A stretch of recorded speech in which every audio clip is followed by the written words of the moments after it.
नमस्कार. लक्ष्मी म्हणजे नेमकं काय? ऋग्वेदामध्ये असणाऱ्या श्रीसूक्ताची देवता श्री म्हणजेच लक्ष्मी होय. कारण श्रीसूक्तानेच लक्ष्मीची उपासना केली जाते.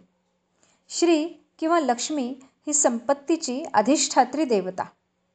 ही स्वयंप्रकाशी आहे, हिरण्मयी, अश्वरथ गजादी संपत्तीची स्वामिनी, पद्मनिवासिनी आणि पद्ममाला धारण करणारी, दारिद्र्याचा नाश करणारी देवता म्हणजे लक्ष्मी.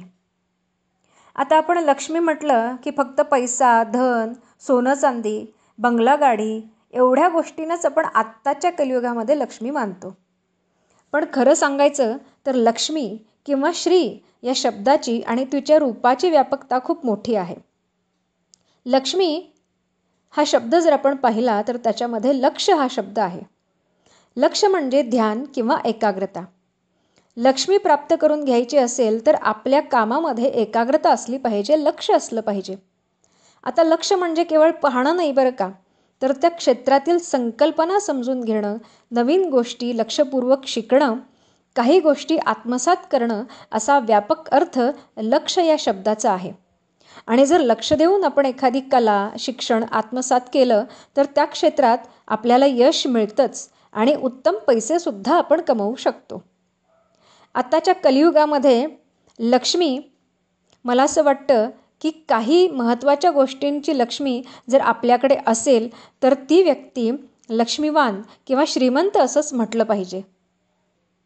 या गोष्टींमधली पहिली गोष्ट म्हणजे शारीरिक आणि मानसिक आरोग्य. आपली हिंदू संस्कृती सगळ्यात आधी आरोग्याला संपदा मानते. म्हणूनच आपण आरोग्यम धनसंपदा असं म्हणतो. शरीर बलवान असेल तर व्यक्ती कोणतंही काम उत्साहानं आणि ऊर्जेनं करू शकते. शारीरिक आणि मानसिक उत्तम आरोग्य ही लक्ष्मी महत्त्वाची आहेच. यासाठी नित्य योगासनं, ध्यानधारणा, व्यायाम, सात्विक अन्न खाणं, उत्तम ग्रंथांचं वाचन, सुसंवाद, उत्तम विचारांचं श्रवण, पर्यटन या सगळ्या गोष्टी मानसिक आणि शारीरिक आरोग्यासाठी खूप महत्त्वाच्या आहेत. सध्याच्या काळामध्ये माणसं एकमेकांशी संवाद साधत नसल्याचं आपल्याला दिसतं आणि त्याच्यामुळेच अनेक मानसिक समस्या खूप वाढत असल्याचं सुद्धा दिसतं. यावर उपाय म्हणजे व्यायाम, ध्यानधारणा आणि उत्तम विचारांचं श्रवण आणि उत्तम लोकांशी बोलणं हा त्यावरचा उपाय आहे. आता दुसरी महत्त्वाची गोष्ट म्हणजे शांतता. आता शांती म्हटलं की आपल्याला असं वाटतं, काय हो, कुठं हल्ली मिळते शांतता, जिकडं जावं तिकडं गोंगाट आहे, गर्दी आहे. आपण शांती मिळावी म्हणून इकडं तिकडं भटकत असतो. पण खरी शांती तर आपल्यामध्येच असते बरं का. संत कबीरांचा एक अत्यंत सुंदर दोहा आहे. तिलके माही तिल है चकमक में आग, तेरा साई तुझ में है, जाग सके तो जाग. आपलं मन स्थिर ठेवलं की आपोआप आपल्याला शांती मिळतेच. त्यामुळं आजच्या काळामध्ये एखादी व्यक्ती आतून शांत असेल तर ती व्यक्ती श्रीमंत अशी म्हटली पाहिजे. त्यामुळे शांतता ही सुद्धा एक प्रकारची लक्ष्मीच आहे. आता ही शांतता लक्ष्मी कशी मिळवायची बरं? शांती मिळवण्यासाठी आधी मनाला स्थिर केलं पाहिजे. त्यासाठी काही महत्त्वाच्या गोष्टी आपण केल्या पाहिजेत. एक म्हणजे ओंकाराचा जप आपण मनामध्ये सतत केला पाहिजे. आणि तोही होत नसेल तर सूर्योदयापूर्वी सकाळी पहाटे उठून प्रसन्न वातावरणात काही वेळ तरी शांत बसावं, डोळे मिटावे, सगळे विचार थांबवण्याचा प्रयत्न करावा. अनेक विचार मनात गोंधळ घालत असतात, कारण नेहमी समाधानी राहणं हेच खरं तर ईश्वराचं दर्शन आहे. हेची देवाचे दर्शन सदा राहे समाधान असं तुकोबारायांनी म्हटलेलं आहे. त्यामुळं खरं सुख हे शांततेत आहे. आणि जर शांतता पाहिजे असेल तर त्या पद्धतीनं कर्मसुद्धा चांगलंच केलं पाहिजे. जर आपण काम चांगलं करत असू, चांगली वासना ठेवली तर आपल्याला शांती ही आपोआपच मिळते. तिसरी महत्त्वाची जी गोष्ट आहे, जी लक्ष्मी या व्याख्येमध्ये मोडते, मला असं वाटतं की ती म्हणजे स्वच्छता. स्वच्छता असे ज्याच्या घरी, तिथे लक्ष्मी नारायण वास करी, असं माझी आजी म्हणायची. घरातील आणि परिसरातील तसंच मनाची सुद्धा स्वच्छता खूप महत्त्वाची आहे बरं का. प्रत्येकाच्या घरामध्ये झाडू किंवा किरसुणी असते. माझी आई घरी नवीन झाडू आणला की त्याला हळदी कुंकू लावून पूजा करायची आपल्याही घरातील मोठी मंडळी किंवा जुनी मंडळी हेच करत असतील. आजही अशी झाडूची पूजा घराघरांमध्ये केली जाते. झाडू आपल्या घरातील अनावश्यक कचरा बाहेर काढतो, घर स्वच्छ ठेवायला मदत करतो. घराची शोभा अंगण सांगतं, असं पूर्वी लोक म्हणायचे. किती खरं आहे ना हे. म्हणजे ज्याच्या घरासमोरचं अंगण स्वच्छ टापटीप असेल, त्या घरातील माणसांची मनंसुद्धा तशीच निर्मळ असतात असं समजलं जायचं. त्यामुळं घर आपल्या आसपासच्या परिसराची स्वच्छता म्हणजे लक्ष्मी. सगळीकडे स्वच्छता असल्यावर आपल्याला सुद्धा प्रसन्न वाटतं, उत्साह वाटतो. चौथी महत्त्वाची लक्ष्मी आजच्या काळामध्ये मला असं वाटतं ती म्हणजे आनंद. आनंद आजच्या काळातली खूप महत्त्वाची लक्ष्मी आहे बरं का. आजच्या काळातील का तर सध्याच्या युगामध्ये आपण खूप धावतोय. यंत्रांच्या सानिध्यामध्ये आपला खूप वेळ जातो. मोबाईल, टॅब, टी व्ही ह्याच्या सगळ्याच्या पाठीमागं आपण सतत लागलेलो असतो. भौतिक सुखाच्या पाठीमागे इतके धावतोय की आपल्या स्वतःला सुद्धा आवडणाऱ्या गोष्टी करण्यासाठी आपल्याकडे वेळच नाही आहे. आणि मग कोणीतरी म्हटलं की नाही चला थोडंसं बाहेर जाऊन येऊया, आपल्या मित्राकडे जाऊन येऊया. आपण काय म्हणतो, नाही हो काय वेळच नाही आहे मला. आणि मग चिडचिड होते, राग येतो. पण खरं सांगू का, हा आनंद कोणत्याही परिस्थितीत जपायला हवा.